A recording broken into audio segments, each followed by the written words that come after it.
The Sports Talk, where all opinions are heard, but not always accepted. For the fans who live and die by their teams. For the fans who stay up for those extra innings. The city where going to work isn't just another phrase.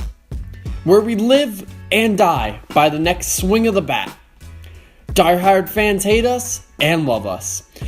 But feelings have never been held back. You are listening to Detroit Sports Talk with Brett and JT.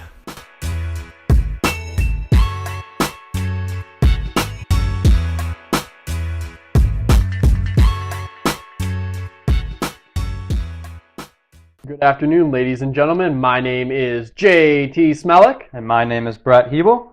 And today, on this episode of Detroit Sports Talk, we're actually going to start out going a little international with the botched, in what I think is a conspiracy theory attempt in boxing that we saw 2 nights ago. It was Manny Pacquiao versus Jeff Horn.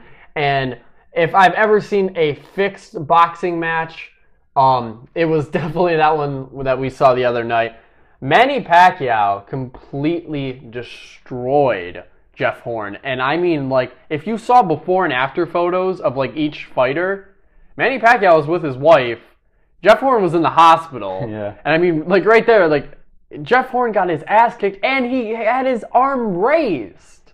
What are your thoughts on this? I definitely agree with you, as most of the people agree as well. I think it was definitely botched. There was one of the announcers that said something after the game, or after the fight, and he was saying that they basically gave him the win for trying hard. Yeah, and you shouldn't get the win boy, for trying hard. Yeah, because was the fight in Australia? I'm not Yes, even it sure. was. And Jeff Horn was the Australian kid. So a lot of people think they threw the match and gave it to him. So I have some stats here that'll kind of show really who won the fight. And so Pacquiao versus Horn. So total punches, Pacquiao 32%, Jeff Horn 15%. Punches thrown, Pacquiao 573, Jeff Horn 625. Punches landed, Pacquiao 182, Jeff Horn 92. So that was a big that one difference right there. And Jeff Horn threw more punches than Pacquiao and didn't even land even half as much as he did. So there's that. And then jabs is 31% to 10% in favor of Pacquiao. How many landed were 59 to 19 in favor of Pacquiao. Power punches 32% to 17% in favor of Pacquiao. Every statistic goes to every Pacquiao. single one. And then power punches thrown. Jeff Horn threw about 40 more, but Pacquiao landed about 60 more. Yeah, so I thought it was like this hometown thing, as you said. Then I actually looked a little deeper into their contract talks. And if Pacquiao loses, he gets a rematch. Yeah. Now, again, I didn't think too much of this at the time because I couldn't imagine Pacquiao wanting to lose. Then I looked a little deeper. I come to find out that the show's actually broadcasted on public television, not a pay-per-view fight. So what I can't believe I'd be one. I don't like to think this ever happens too often in sports. I actually think, I don't know if Pacquiao was knew that this was going to happen, but either way, we can all agree McGregor and Mayweather is all anyone's talking about in the world of boxing. Correct. And so I think for a way to get their next pay-per-view a little bit of interest was going to be Pacquiao loses his title. So I mean, I honestly think that Pacquiao, because the next one's going to be on a pay-per-view, so now you're going to have a whole bunch of people that are like, oh my God, this guy didn't deserve to win. There's a lot more interest being drawn into the sport. I can't tell you if that for sure happened. I don't know if he knew or if he didn't know. But either way, that's definitely a real possibility for sure. Yeah, it's definitely, we'll never be able to figure that out, but it's definitely something that'll be really interesting. And you know, this makes boxing look like a complete joke. Oh yeah, for sure. And like, especially compared to UFC. Yeah, I know. Like first, UFC is already more popular than boxing, and then like you get a decent fight. I guess a decent fight. I couldn't tell you if I don't even know who Jeff Horn is.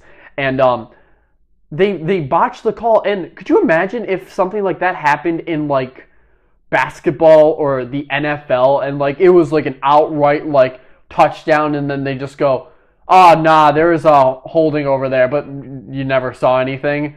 That would be a disgrace. And where I get confused is, how does someone not overrule that? Like That's what I don't like about like judges in like sports is they can like a judge's influence can influence a game like as Right. much as the refs can. At the end, you put up the numbers. So I mean, when every number goes your way, that's like saying I made more baskets than you, but yeah, you won. So I just really think in the state that boxing's in right now, the most exciting event is like an event that has nothing to do with actual boxing because you have a UFC fighter fighting a boxer, Right. and that's what people are more interested in than your actual sport. Yeah, So I mean, yeah, this definitely hurt it a lot. yeah, I just don't think it was smart. Like you said, I don't know if this was planned or what, but they really messed up this one, and now boxing got hurt even more than it already has been. And then, like you said, with the McGregor Mayweather fight, that's all people are talking about right now, and this could have maybe turn some heads, get some little chatter here and there. But I mean, the only thing people are talking about now is how bad boxing is for botching this up, and that's yeah, and like that's where like I want to say that this was like a conspiracy and this was like made for the pay-per-view, but at the same time, I don't know if they predicted Jeff Horton to be that terrible against him because Pacquiao was getting really old, Yeah. and so you think that like maybe that he could go pretty close with him, maybe a close finish, and then they could do it. I could see them getting away with that. But when this happens and nothing favors him and they give it to him, that's when you got to like raise some eyebrows and draw some attention to that. Either way, I think we can both agree that it looks literally terrible. I'm disgusted with the boxing league. I agree completely. But like at the end of the day, like I'm not even shocked because that's all the league is. Like like you've heard about it before. Like this isn't the first time that we've seen a fixed boxing event. That happened all the time back in the 80s and 90s. Yeah. So I mean, at the same that's a joke. And like boxing, they should be embarrassed and they should have a public address about it. Yeah. Which I don't know if they could. I don't know if they could reverse the decision. I don't think so. I think it's too late especially because it was a title match. So the title's already ended over. I think you got to look at the rematch now. But like either way, I don't know who their commissioner is. He should step in. He should say something. Like Adam Silver. I highly doubt like someone like him would allow that to happen. Yeah. So yeah, that was embarrassing. But moving on to a little bit more mainstream sports, the NBA free agency has officially opened up, ladies and gentlemen, and it has been quite an exciting year. Just because trades happen, it makes for a fun offseason, but at the end of the season, when it's all said and done, I think we'll always see the result we expect to see. But, makes it for a little bit of a fun ride along the way. So, let's open up with some of the trades that we had going down this past week. So, between trades and actual free agent signings, there was a lot to discuss. So, as you guys know, during the NBA draft, the Jimmy Butler trade for the Bulls traded Jimmy Butler to the Minnesota Timberwolves. That was probably the biggest one to start with. And then from there, it all the other teams just kind of followed. There was the Chris Paul trade, as Chris Paul got traded to the Houston Rockets, which is a very interesting trade. I've heard a lot of negative things about that and a lot of positive things, mainly because of how will CP3 and James Harden coexist on the same team. My personal opinion, I think they'll struggle out of the gates, kind of like when LeBron went to Miami and their first year, they started off the season 9-8. And everybody said, oh, this isn't going to work. You can't have LeBron, D-Wade, and Chris Bosh all on the same team when they all want the ball and all that. And they started off 9-8, and a lot of people already jumped off the bandwagon. But I think it'll start off similar to that, but I think they'll figure it out. I think CP3 will be the starting point guard. I think Harden will move over to shooting guard. But at the same time, I think they'll kind of push up the ball. Whoever gets the ball between the two of them, I think they'll just push it up. They're both quick. They're both very high basketball IQ. So I think they'll kind of do it to where if Harden gets the ball and he'll bring it up, if CP3 gets the ball, he'll bring it up, and they'll have plays separated for both of them, and they'll both kind of switch off with the roles. While I strongly think that you're insane for thinking that they're going to work together, I just don't see that team being better than what it was last year. I think if people think that, I think depending on how they finish off trading, they're insane if this is what they're going to stick with. Well, they also just signed PJ Tucker as well. Yes, whatever. Good 3-and-D player. But that's like 90% of the league. Now, I just don't feel like they have enough playmakers when it comes down to like the playoffs that it would happen. Because they were already the best three-point shooting team last year. But what I think is what people need to really get through their heads is positions. I'm sick of hearing, who's going to run it at point? Do you know like that? I would say in 15 years, right, 90% of all players are going to be able to play every position, basically. Unless you're very small, then you're kind of forced into the point. Besides that, you can see literally anyone like being a point guard. And that's my main problem is like people always, Harden, is he going to be point guard still? It doesn't matter, man, because it gets a rebound, he can run it. As you said, if CP3 gets a rebound, he can run it. I don't really give a damn what you can put 5 guys out there and just tell them to go guard these guys, and that's basically what it's going to be at one point. There's not really going to be that many roles anymore. I mean, yeah, you're going to have your wing shooters, you'll have your guy that can rebound, but like even Draymond's not the center. Draymond's a rebounder still. He rebounds a ton. Yeah, and he can shoot the 3 exactly. as well. So I mean, like as we move more away from like just the big players that can rebound, can't really shoot, you'll see a lot more of this, I feel.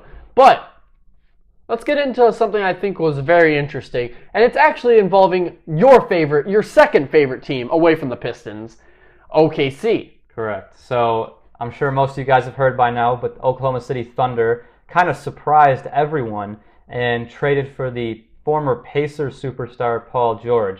Now, I like this trade, but at the same time, I'm skeptical about this trade for 2 reasons. I like the trade because they got rid of Oladipo. I'm not saying I hate Oladipo. He's a solid player. He had a down year last year, but for that contract that he has, it's nuts. That he's not worth that amount of money. And to get him kind of off the team and kind of clear up that cap space, I believe he had 4 years, $84 million left or somewhere around there. So to get rid of him, I think was a big bonus, and to get Paul George in return, you can't complain. They also traded Domantas Sabonis, who they drafted last year. Has a lot of potential, but the Thunder have a lot of big men already, so he's still kind of in the shadows of those guys. So again, I think it was a great trade in that aspect, but at the same time, I believe Paul, and many people believe this as well, but Paul George is just a 1-year rental. Yeah. He's already made it clear that he wants to go to LA next year when he hits free agency. So they have to do something really good this year to try to convince him to stay. Yeah. And I think if they don't, and he leaves to go to LA or just leaves the team in general, I think it's kind of a waste. Even though you got rid of that big contract, it's a 1-year rental. And Westbrook, they offered Westbrook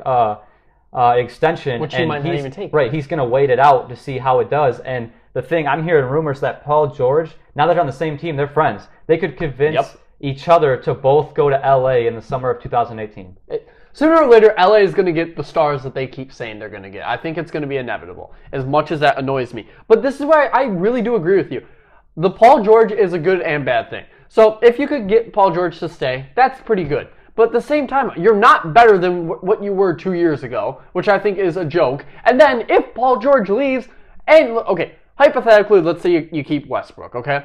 If Paul George leaves, you are now worse than you were this year and last year, okay? So if you don't have Paul George and you only have Westbrook, now you lost Oladipo, now you literally look like you're 3 steps back. Because now it doesn't even look like you know what you're building towards. At least with Oladipo, I was like, all right, they're trying to get some better players in there surrounding Westbrook. But if they lose Paul George, it's not looking like they're going to be able to sign another big-name free agent.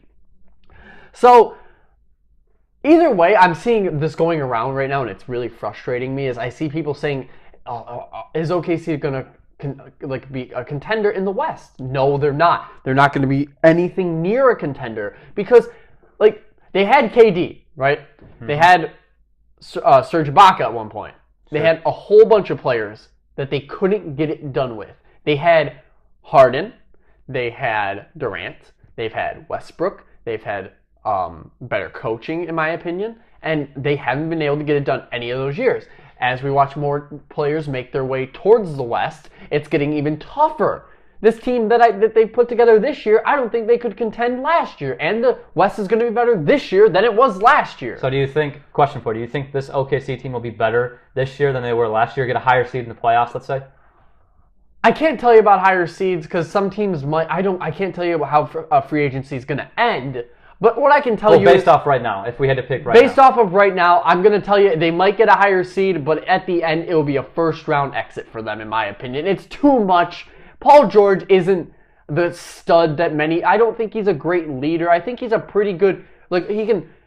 If Westbrook's a leader, he's a little bit better. He's a good tandem with him. They can work well together. But at the same time, they couldn't get it done with KD. You got a worse player if you're comparing KD to George. So in my opinion, it's just going to be too much for both of them at the end of the day. And it's going to be another first-round exit. I mean, depending on the matchup, of course. Yeah, I think, in my opinion, I think they'll maybe get a seed, maybe 2 seeds higher than what they did last year. But I think they'll be kind of in the same place. I think it'll be interesting to see how Paul George and Russell Westbrook kind of coexist together. Tell me the teams you think that they would lose to. Because in my mind, I see Spurs would be an L. Yep. Warriors would be an L. Yep. And like the Rockets would be an L. Yep. I agree with that completely. I think those 3 teams for sure would all give them an exit. I think they can contend with. They can put up a fight with some of these other teams in the West, but like you said, I just don't. I mean, the Warriors are obviously still going to win. So every team's making moves to try to chase the Warriors.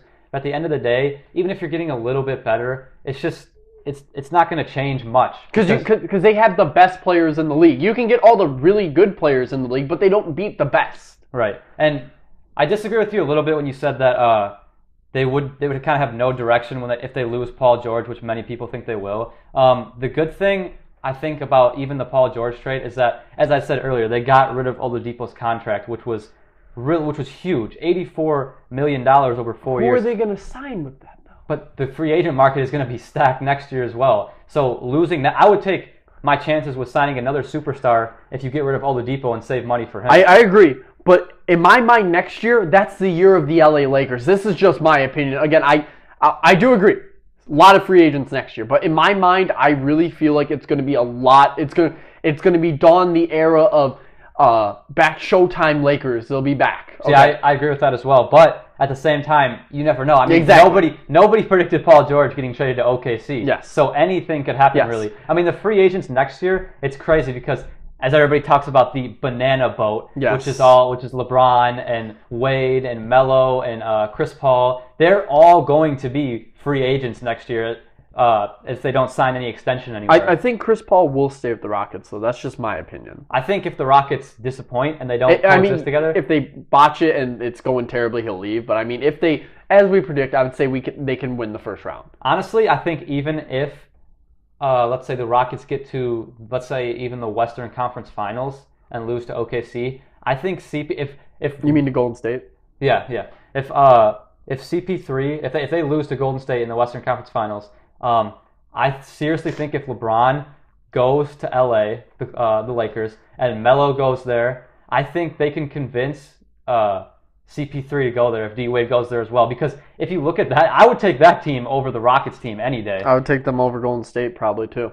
But I just don't think LeBron... I want him to leave. I want to watch him. I want to watch the Cleveland fans that loathe him and just tell us how great he is all the time. If he left, that would be the funniest thing in the world. But I'm going to pull it back to reality for a second. I don't think it can happen. I don't think LeBron's ego is a very fragile thing. If he's not beloved by the media, he was very upset with his time in Miami. But what do you mean? What do you mean by it won't? You don't think it will happen? Like you don't think all of them will go to LA? I can't tell you that. But LeBron himself, I feel like he's so worried about what the media thinks of him, and he loves being like the center of attention right now, the good guy in the league fighting the Golden State Warriors, who are the evil team. You know, he loves that. He likes to think that he's like just Mr. Perfect. And if he leaves Cleveland, he did it once, and he was gone the worst, like the most hated player in the league. Yeah, but that's because he left without winning a championship, and a lot of people thought he gave up on the team. Now he won one. Agreed, but here's where things get different. Is he's come home.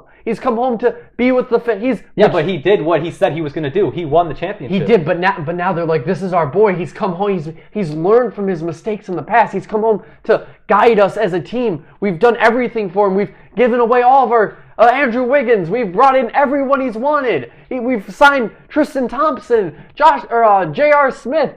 And now he's going to leave. If that happened, I feel the backlash from his hometown would be immense. See, I don't agree with that because he did. Yes, he left the first time. It was ridiculous. People hated him, burned jerseys, whatever. He didn't win a championship there. He gave up on that team. Granted, his team was trash. He had nobody good on that team. And to come back, he won. He did what he said he was going to do. He won a championship. He beat arguably the best team of all time. And now if he leaves, Well, he has a right to leave. He did what he said he was going to do. He won that championship for Cleveland, their first one ever. He brought that to the city of Cleveland. So he fulfilled his legacy in Cleveland. Just because you were born there and that's his hometown team doesn't mean he's required to stay there and do what he has to do. While I do agree about that, it's just in my mind, I feel like the fans would be upset because I feel like he's kind of committed to saying, hey, I'm going to be here a little bit longer, because there comes a point where I feel like the fans now, they're over the first title. They got their asses handed to them for the third straight year,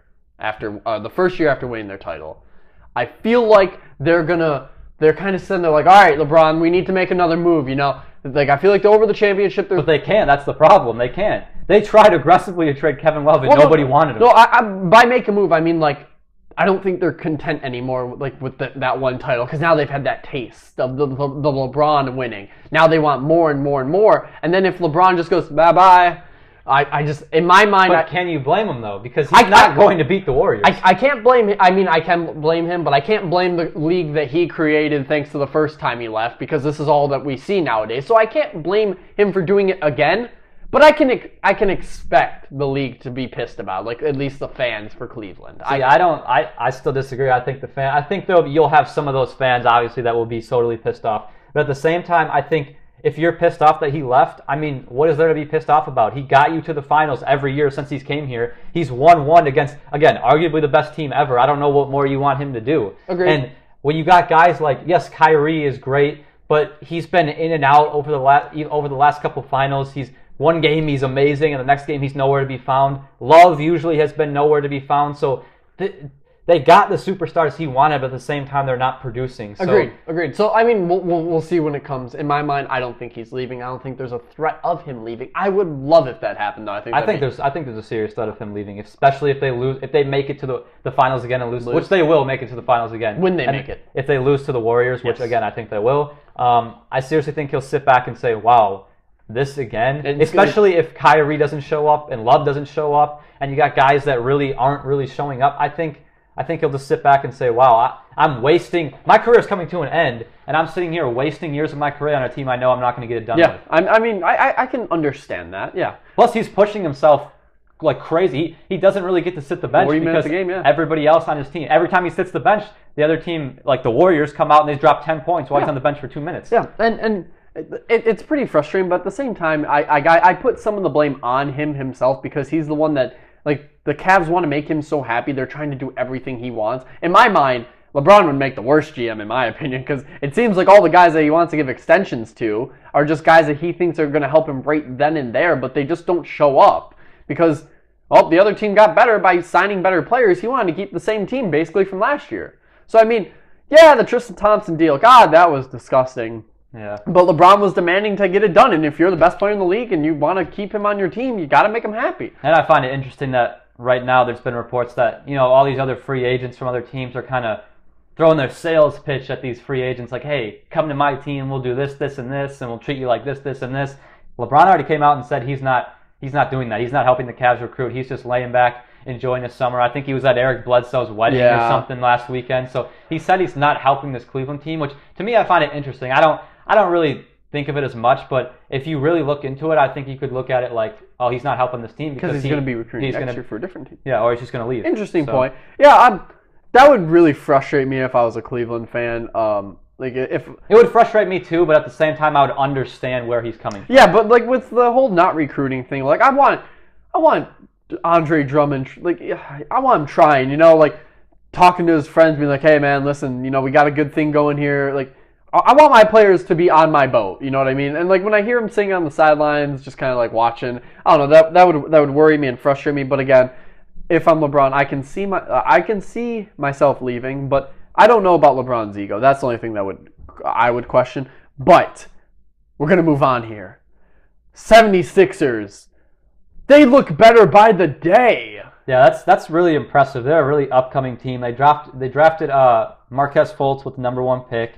Very solid pick. He can start from day one at their point guard position. If Ben Simmons can stay healthy and prove to be the player everybody thought he was going to be with that #1 pick, and Joel Embiid can stay healthy and perform like he did last year or even better when he was healthy, and then they just signed J.J. Redick, I think it was yesterday or the day before. I mean, that is insane. That's a stacked team. Plus, you got Dario Saric, I think he said. Sarchik, yeah, something like that. He was a rookie last year. He was in the He played pretty good, yeah. He was in the Rookie of the Year voting. So I think with that team, I think they can seriously contend for a playoff spot. Yeah. And if not, I think they'll get really close. I think I'm away from contending for the playoff spot. I think they could win a series in the playoffs if the players stay healthy. My biggest question mark. To me, even if they stay healthy, I don't think they can win a series depending on the matchup. I think at best right now their goal is to win or get to the playoffs because their team is still extremely young. Obviously, they've got years in the future to build. They've got money. So I think they can increase that team. They're in more. the East, correct? 76ers. Yeah. Yeah, because okay. So if you're looking at that, if you get the seventh seed or up, I think you can win the series. Okay, if you're not playing against the Cavs, I would say you could win any of those series from there on out. But let me ask you this: where is your biggest question mark with the 76ers roster? For me personally, I'm looking at Ben Simmons. I haven't seen him play in the league yet. He didn't play in college long enough. I didn't like his attitude when he was in college. I'm worried about. He seems like a good kid. Like, I mean, I heard he was kind of an asshole in college, but that's the college life. I can't tell you how that'll translate to the pros. But after the injury, what are you worried about? Because for me, it has to be Ben Simmons because I haven't seen him play in the league. What are your thoughts? I can agree with that. I do worry about Ben Simmons, but I also worry about the bench. I mean, you obviously got that nice starting lineup that I just mentioned, but at the same time, it's not just about the starting lineup, and especially with these guys being young and injury prone, you don't want to play them all these minutes. True, yeah, especially Embiid, yeah. Yeah, and put all this wear and tear on them. So I think you need to have a solid bench to kind of take some pressure off those guys. And so I'm worried about that. But like you said with the Simmons thing, I think I'm also worried about that as well. I mean, we saw with Embiid, nobody knew what kind of player he was going to be after having, 3 foot surgeries. Yeah, he was going for and 2 playing years. Like barely any games at all. So I think Ben Simmons, he was a great player on a bad team in college. Yep. So the expectations can only be set so high. Like Michael Carter Williams. Right. Rookie of the year. Look where he is now. And Ben Simmons was the number 1 pick. So I think the expectations are only so high coming off an injury. Yeah. So I think it'll be interesting to see how he kind of pans out this year, again, if he can stay healthy. But I think that's part of the reason why I think this year is the goal, is just to contend for a playoff spot. And if not, I think, they'll get another high draft pick next year and they'll kind of work their way forward. Yep, I definitely agree. They got lucky with Embiid after being injured so many times, being so good as he is. Absolutely. Or, I mean, hopefully is. I mean, Yeah. we have to see him play for a full season first before I can say that. But how many times are they going to be able to do that with an injured player? Like, they got lucky with Embiid. Now, God, it's like a curse in that place. Yeah. But it'll definitely be interesting to see what they do. And I believe the Redick deal was only for 1 year. Yes. So there's no saying he'll come back next year. Agreed. Yeah, no, that was definitely interesting that Redick signed there. That was probably... Well, they were saying he wanted more of a 1 year, 2 year contract for a ton of money rather than a 3-4 year contract for a ton of money. I'm just interested in why he didn't go to like a team that is contending, just because he's one of the best 3-point shooters in the league. Honestly, I think he wanted money. That's probably it. I think he wanted to chase the money. He's getting a little older. He's never been that player that gets all that money. He's just been a role player that comes in and drains the 3 for the team. Yeah. So I think he kind of chased money on this one, which is partly why I think he took a 1 year deal, because maybe it's like, all right, I'll get $23 million this year. I'll be a free agent again. I can go through this all again. Maybe even get more money next year if I perform well on a kind of crappier team. Yep. And then I can go to a contender and hopefully win a ring. Yeah. Okay, so moving on, now we're up with the Cleveland Cavaliers signing Kyle Korver. Yeah, so they re-signed Kyle Korver. There's not a whole lot to say about that. Some people were surprised about this move, and because they were saying they weren't going to be able to keep him. I thought from the start when he got traded that that was kind of the whole point. Yeah. Yeah, I mean he was an alright player for them, nothing special. Disappeared in the playoffs. Right, but when they got him, he wasn't bad. I mean, he's a 3-point shooter. That's what he is. That's what he's there for. So you can't expect much. Cleveland Cavaliers, they haven't really done much in free agency, so not much to talk about. Like I said, they signed Korver, so that's about it for them. What do you think about Knicks letting go of Melo for him to go to, or maybe not let go, but I mean go to So there's a Buyout. possibility of them buying out. Melo has a no trade clause, and he said he would waive that to be bought out or traded to either the Cavaliers or the Rockets. So he obviously wants to go. I think it's the Cavs. I really think it's the Cavs. See, I think it could go either way, to be honest. But so it's going to be one of those two teams. If it's not those two teams, he's staying with the Knicks. They've kind of made it clear that they kind of want something in return for Melo. They're not just going to buy him out. Yeah, that's where I think. So they fired Phil Jackson, which was about time. Phil Jackson was a joke for that organization. One of the worst GMs I've ever seen in my entire life. Not knocking him as a coach. He was one of the greatest coaches of all time, but as a GM was just terrible. Can't even begin to explain that. I mean, if you guys saw that rant from Stephen A. Smith, that was hilarious. But so yeah, I think with them, it's either going to be, and they're keeping Porzingis as well. You know, they're not going to trade him or do whatever. They're trying to build around him. And so again, I think with Melo, I think they're going to try to find a trade partner. Do I think they will? Honestly, no. But we'll see. You never know. But now moving on, we're going to move on to the Timberwolves. And the Timberwolves have been, I think, one of the best teams so far in free agency. 100% agree. They already had stud players in Andrew Wiggins and Karl Anthony Towns, and they traded for a veteran elite player in this league in Jimmy Butler, which was phenomenal. They gave up Zach LaVine and Chris Dunn, and then a pick, I think. And Zach LaVine coming off an ACL injury. Chris Dunn last year was his rookie season. Disappointed big time. Couldn't even beat out Rubio for the starting point guard job. And then they just traded Rubio actually to the Utah Jazz for a first-round pick, which interesting, but they made it perfect by signing Jeff Teague. I thought they should have went after Kyle Lowry, but I think Jeff Teague was more of a guy that wanted less money, so still a solid signing. And then last night they signed Taj Gibson from OKC. And the funny thing is their coach, Minnesota's coach Tom Thibodeau, he was the coach for Chicago, and he coached both Gibson and Butler, and he made Butler into the player he is today. So I think the Timberwolves have it absolutely right, and I think it's their time to start showing something, because for them it's now, because you got guys in Wiggins and Towns who are still on rookie deals, and they're performing amazing. So when they hit free agency, you're going to have to give them max contracts, and then you're going to be loaded. You're not going to have any money to sign anybody else. So I think the time for the Timberwolves is now, and it's going to be a very interesting season for them. I 100% agree with you.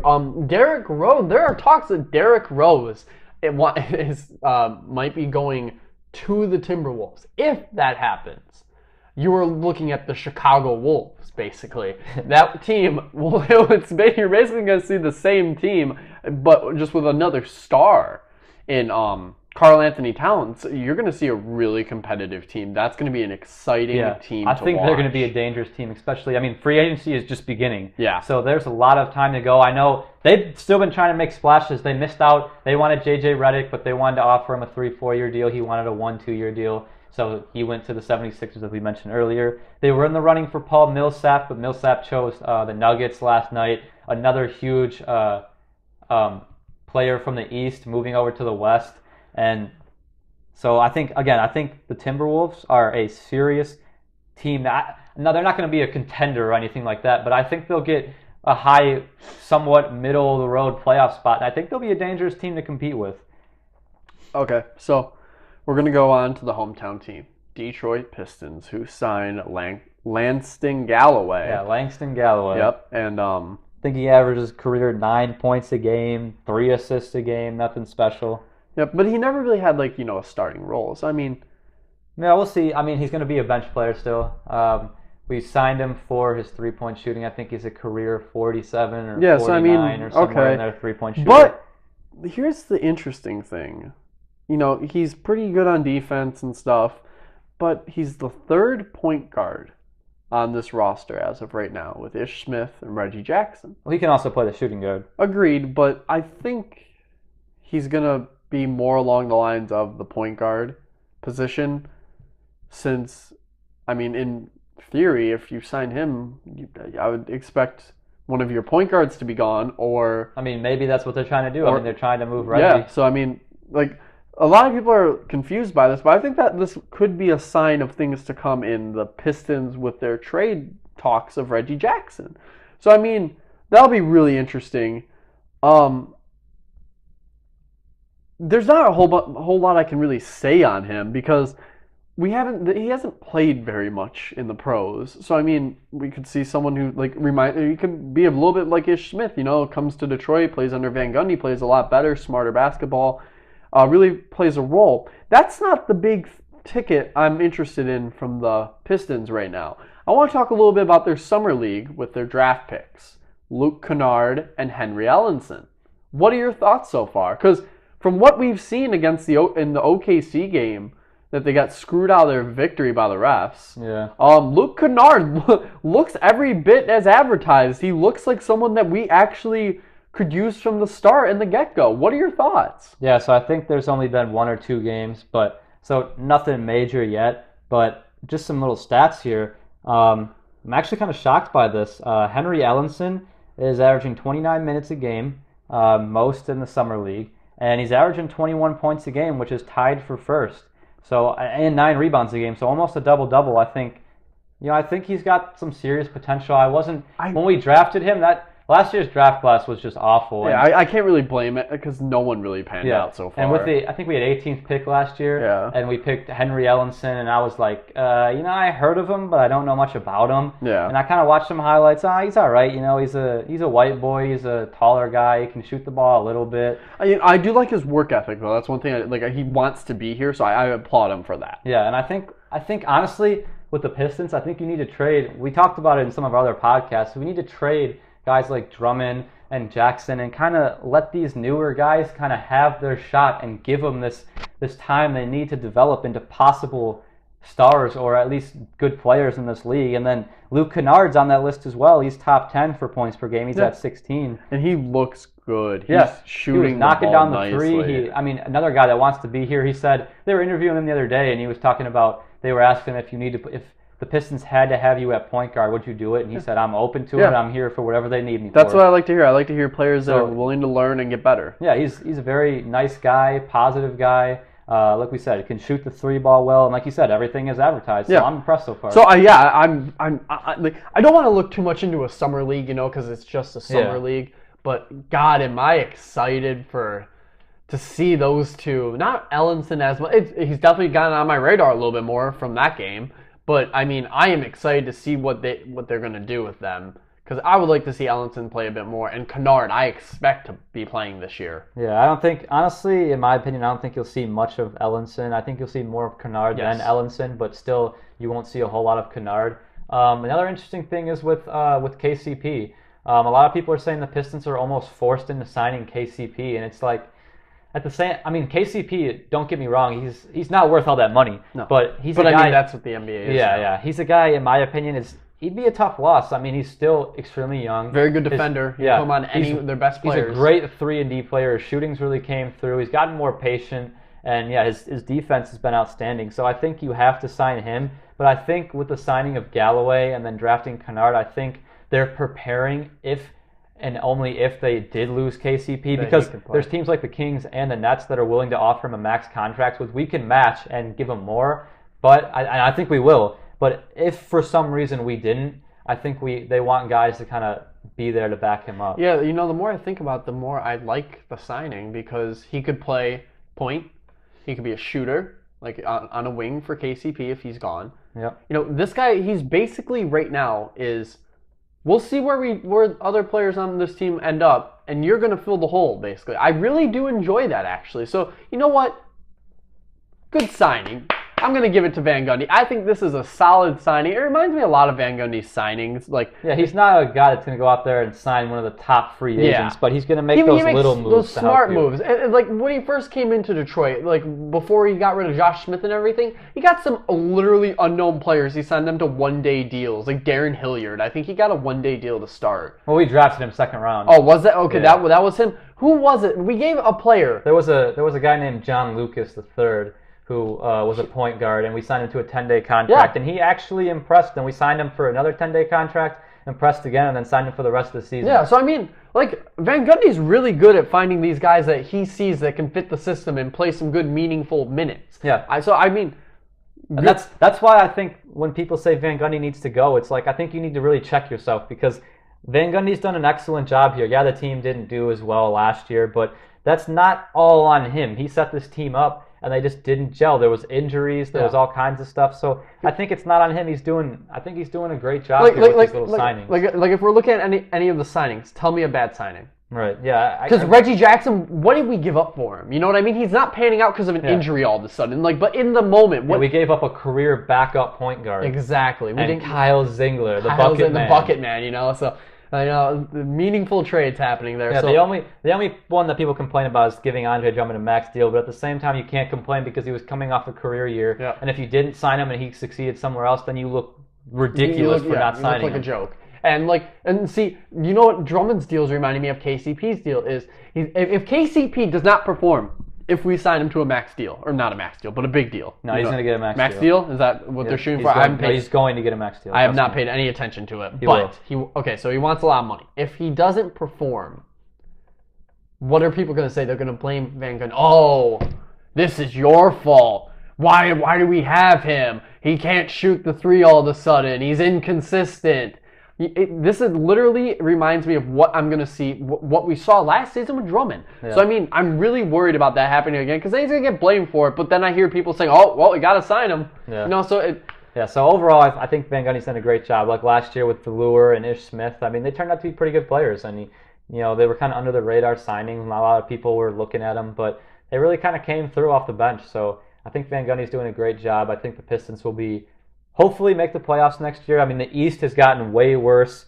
There's some little stat we found after Paul George and Paul Millsap went to the Western Conference along with Jimmy Butler. I mean, with them gone, only one of the top 14 players in last year's NBA rankings will be in the Eastern Conference. And I think we all know who that one is. Yeah. It's LeBron James. So the East has gotten worse, so that's a good thing for the Pistons. So I think hopefully, if they can't make the playoffs this year, then we got to change something. I think we can agree on that. But I think you got one more season. Hopefully, they can find their form from 2 years ago, and if they do, they'll get a higher seed because the East is even worse. So. Yeah.